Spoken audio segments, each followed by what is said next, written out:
اللہ الرحمن الرحیم۔ آج ہم انشاءاللہ 20ویں تراویح پڑھیں گے۔ اس میں کل 283 آیات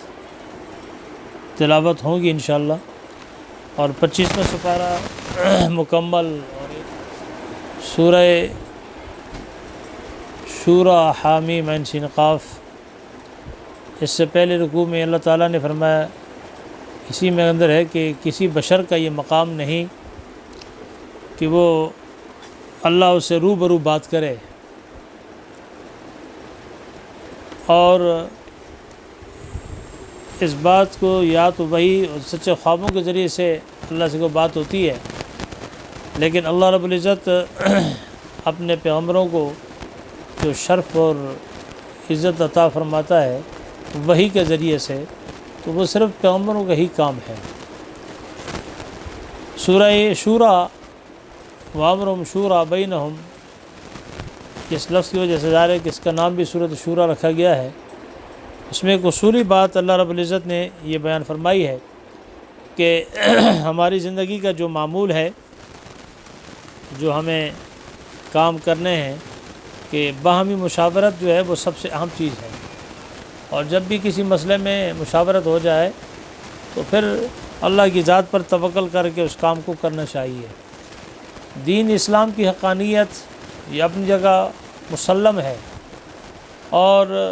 اللہ رب العزت کا بھی جو ارشاد ہے کہ ہمیں بار بار متوجہ کر رہا ہے کہ یہ قرآن، یہ ہدایت کی کتاب تمہارے لیے رہنمائی کا ذریعہ ہیں، اور تم اللہ کی وحی کی طرف متوجہ ہو جاؤ اور اس کو اپنا لو، تو تمہاری دنیا اور آخرت کی کامیابی تمہارے قدم چومے گی۔ ظاہر ہے اس وقت درس میں جو صورتحال ہوتی ہے وہ زیادہ تفصیل میں جا سکتے، مختصر اس پر بحث کرنی ہوتی ہے۔ تو اسی طرح اس میں ایک آیت کریمہ جو اللہ لطیف بعبادہ یرزق من یشاء وهو القوی العزیز، اس آیت کے بارے میں علماء فرماتے ہیں کہ جو شخص اس کو عصر کے بعد، بعض کہتے ہیں کہ صبح کی نماز کے بعد 71 دفعہ پڑھے گا، اللہ رزق کے دروازے اس پر کھول دے گا۔ اللہ لطیف بعبادہ یرزق من یشاء وهو القوی العزیز، اور اسی میں وہ بارش کے لیے، اور دوسرا یہ بتایا گیا کہ ما اصاب من مصیبت فبما کسبت ایدیکم، انسانوں جو کچھ تمہیں تکلیف پہنچتی ہے نا، یہ تمہارے اپنے کیے کا ہے، اور اللہ تعالیٰ کسی کو تکلیف نہیں دینا چاہتا۔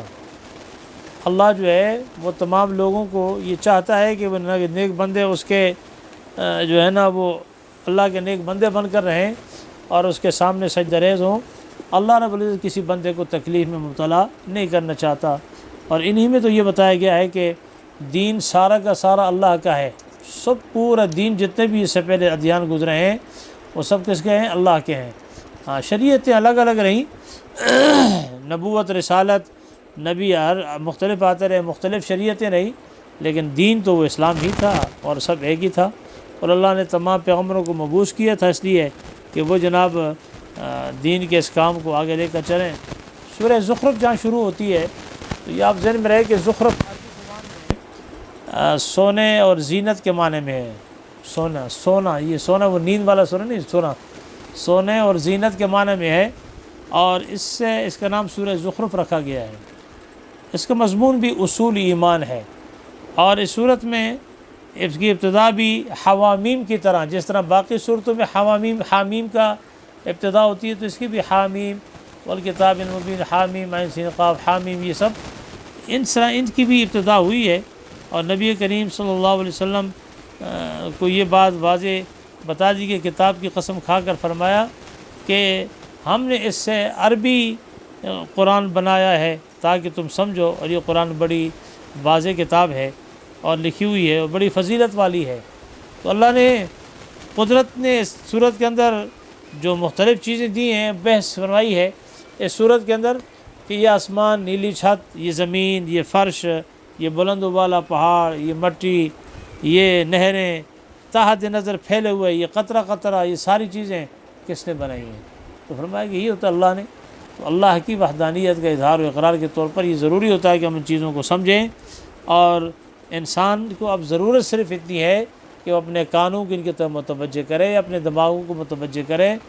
اللہ کے دین کو سمجھنے کی کوشش کرے تاکہ اس کے لیے یہ چیزیں آسانی ہوں۔ سورہ احقاف کے اندر اس کے بعد سورہ دخان آتی ہے، سورہ دخان میں دھوئیں کا ذکر ہے، لیکن اس سے وہ دھواں مراد نہیں ہے۔ فرمایا کہ قرب قیامت کے وقت اللہ فرتقب یوم تأتی السماء بدخان مبین، فرمایا کہ اس دن کا انتظار کو جب آسمان سے شدید دھواں نکلے گا۔ یہ آسمان سے دھواں کا نکلنا، یہ اس کی نسبت سے اس کو سورہ دخان کہا گیا ہے،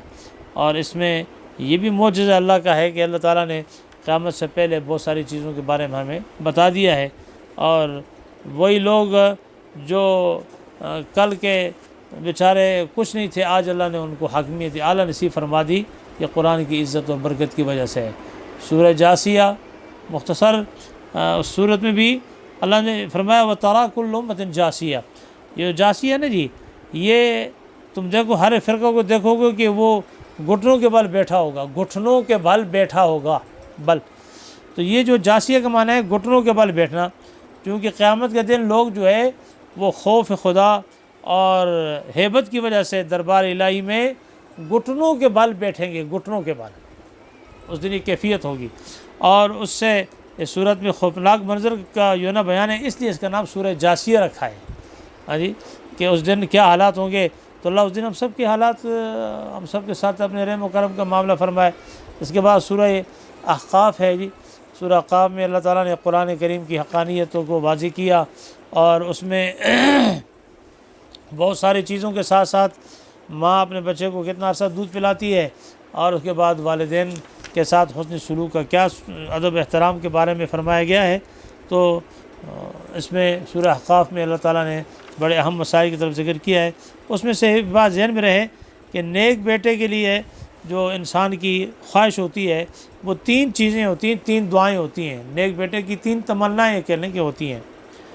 جب اس کے والدین اس سے پال پوس کر جوان کرتے ہیں تو وہ جسمانی اور عقلی اعتبار سے حد کمال کو پہنچتا ہے، تو وہ اللہ سے یہ تین دعائیں کرتا ہے۔ نمبر ایک، پہلی یہ کہ اللہ تو مجھے نعمتوں کا شکر ادا کرنے کی توفیق عطا فرما،